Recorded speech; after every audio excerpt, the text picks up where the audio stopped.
Cuba responde a Estados Unidos en el Consejo de Derechos Humanos de las Naciones Unidas. El Consejo de Derechos Humanos, que sesiona actualmente en Ginebra, escuchó en la mañana de hoy un grupo de intervenciones de jefes de delegaciones ante ese órgano de las Naciones Unidas. Entre ellas estuvo la pronunciada por el señor Anthony Blinken, subsecretario de Estado de los Estados Unidos, quien, como es habitual, realizó críticas a un grupo de países, entre los que destacaron Venezuela, China, Rusia y no podía faltar Cuba.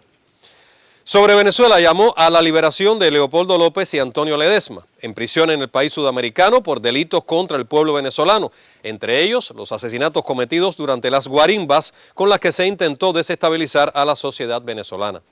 A China, sometida a una fuerte propaganda occidental, la acusó, entre otras cosas, de amenazar con la expulsión o con la no renovación de sus visados a periodistas extranjeros culpables de dicha ofensiva propagandística. Y a Rusia de la incorporación de Crimea, medida adoptada por dicho país ante las acciones de la OTAN en sus fronteras.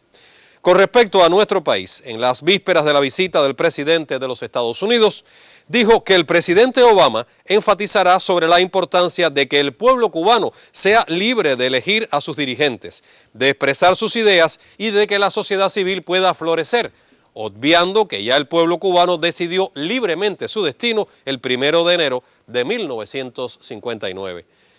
Curiosamente, el señor Blinken, quien no olvidó en su discurso incluir una apología a Israel, culpable de graves crímenes contra el pueblo palestino en los territorios que ocupa desde 1967 y en la Franja de Gaza, sí olvidó hacer mención a las serias violaciones que se cometen a diario en su propio país y en otros, donde la situación de los migrantes y refugiados se torna cada día más onerosa. La delegación cubana, encabezada por el compañero Pedro Núñez Mosquera, director general de Asuntos Multilaterales y del Derecho Internacional, sí lo tuvo muy presente al criticar con fuerza la discriminación racial, la violencia policial, el maltrato a los inmigrantes y la tortura a detenidos, como ocurre en el centro de detenciones que el gobierno de los Estados Unidos opera en el territorio ilegalmente ocupado en la provincia cubana de Guantánamo y en su propio país.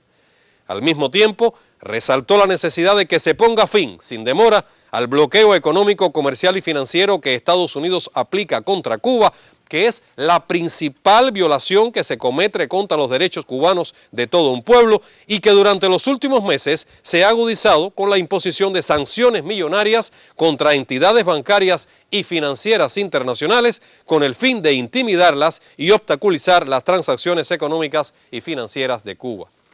El Consejo de Derechos Humanos, que ahora cumple 10 años, debe ser destinado, en virtud de lo que establece la Carta de las Naciones Unidas, como correctamente apuntó la delegación cubana en Ginebra, a promover la cooperación entre las naciones para la promoción y protección de dichos derechos, incluidos el derecho al desarrollo, a la alimentación, a la salud y a la cultura, y no para ser utilizado de manera selectiva, politizada y discriminatoria contra países que no son afines al gobierno de los Estados Unidos.